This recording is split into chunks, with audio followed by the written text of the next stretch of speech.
Welcome back into the Sports Source. This segment of our program brought to you by A.G. Hines Company. Top-of-the-line tools and building materials for your next home improvement project are right there on Hines Street in downtown Knoxville. 100 years and 4 generations of history, 4 generations of one family. That is so rare in American business. It says so much about their ability to get you what you need and to take care of you and make sure that you have what you need for your project. You got to have the right stuff. It's winter right now, which means you need winter materials. A.G. Hines Company gets you the right stuff. Get in touch with them this week. Visit them at aghines.com.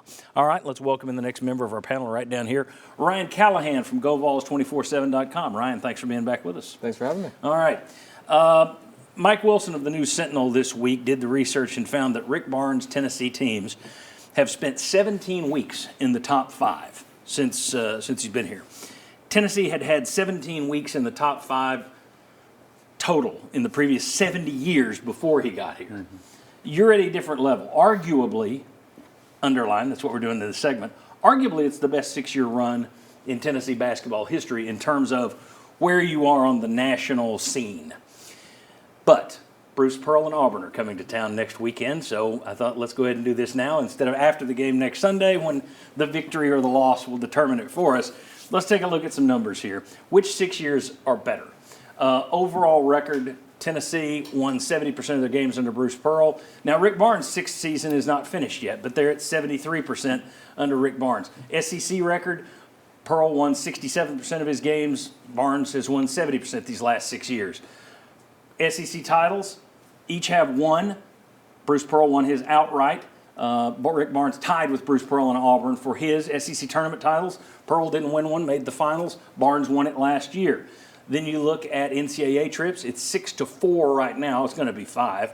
You look at Sweet 16s, 3-1 so far. Elite 8s, 1-0. But then you look at the rankings, top 25s, more for Barnes, top 10s, more weeks for Barnes, top 5s, where he said 17 weeks in the top 5 to 7 for Pearl, 4 weeks at number 1 to 1. And then there's some other stuff that doesn't fit on the graphic that's kind of off-field stuff, off-court stuff. Ryan, I'm going to start down here with, well, I'll actually get you second. I'm going to start with Jenny. I told you I'd start with you, so I don't want to mislead you. I'll start with you. From a fan's perspective, which 6-year run is best?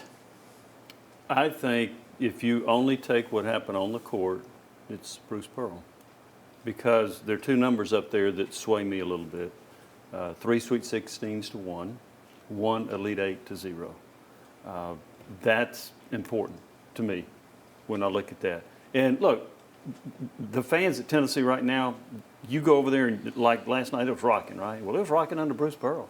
And he had to get it started because before that, yeah. There was a game where Tennessee played Alabama A&M, and there were 2,800 people in the stands, if that. And curtains all around that place. Yeah, so I give Pearl a lot of credit for reviving that, but also the postseason. And look, I understand Rick Barnes has won an SEC tournament, and that's good. Don't take that away. But just the NCAA tournament difference to me would sway me toward Bruce Pearl. Right? I completely agree on the fan side of things. I think it's an easy answer for a lot of fans because I think the Sweet 16 trips are memorable. They had some memorable close calls, almost made the Final Four. And also, I think it's a big deal that he was the one that kind of got it started. It's harder for Rick Barnes. He obviously inherited a situation where he had to build it back a little bit, but it had been done before him by a couple of previous coaches. So I think the fact that Bruce Pearl was the first one to get it back to that level, and it was such a memorable, unexpected ride, especially that first year or two, I think that for fans makes it a lot more memorable in hindsight than this run has been for Barnes. All right, let's flip it and talk if you're an athletic director. Well, real quick. Go ahead. Surely the guy with Pearl staff would say Pearl, right? I mean, yeah. This is what I should do. But I also think played for Pearl. Yeah. Right. But I also think too, when you talk about the off the court stuff, yeah. Right? I mean, yes, the wins on the court, it's got to be Pearl. I mean, the proof is in those numbers. However, because I hear people say, well, you know, Bruce, if you talk about off the court stuff, it was the barbecue, it was the which is now all legal, right? All that stuff's legal. But the other side, because I was one of those guys that would be sleeping with my eyes open, worried about getting phone calls at night.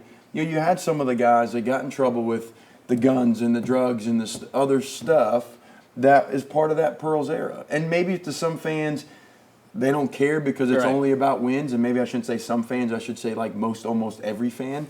But there is that part of it. And so, again, I still think it's Pearl, that when you look at the numbers, but that is a part of it, and you can't just say the barbecue because there was other stuff in that era that went on. What's funny though, and I think this speaks to the sport, you say the numbers clearly say Pearl. Every number up there but 2 was in favor of Barnes. It's Sweet 16s and Elite 8s. It's heavily weighted. That's it. Yeah. I mean, so people would rather trade, you killed Texas last night. You beat Texas up on national television. So what we're saying is people would say, heck with that, I'd rather beat Longwood if we get them in the second round so we can get to a Sweet 16. That's the sport. That is the sport. I'm not arguing with you. I'm just saying, kind of goofy But that that's we could also- sit there and go, winning percentage better, more ranked appearances, blah, blah, blah, blah, blah. But the other guy's better at the tournament, and that's all that matters in this sport. And that is all that matters in this sport. That's just a fact. Go ahead. Yeah, that a lot of aspects is around the number piece of it and the championship. There's certain numbers that outweigh other numbers. I mean, there's probably viewership things that you look at that are more important than other numbers. There are, you know, yes.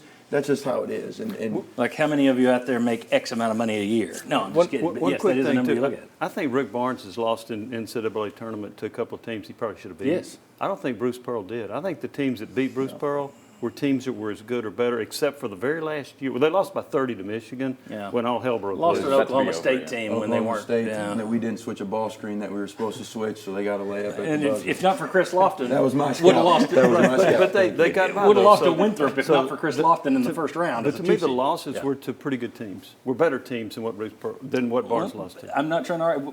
Wichita State, 10 was a beat a pretty 2, good team, wasn't it? but that was a 10 seed beating a 2 seed. By seed, Barnes would get killed for that. Here, no one remembers that. True.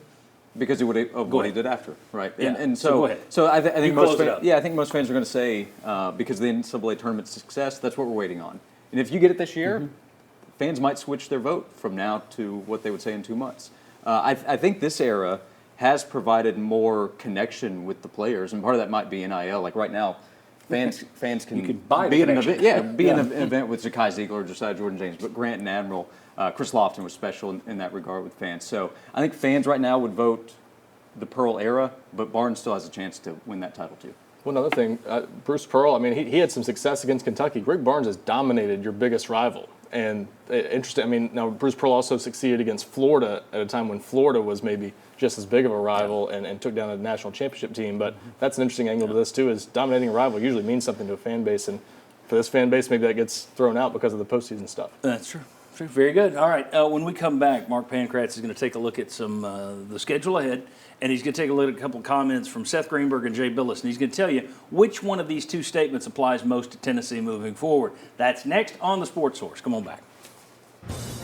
Away from home? Watch the Sports Source live at WATE.com.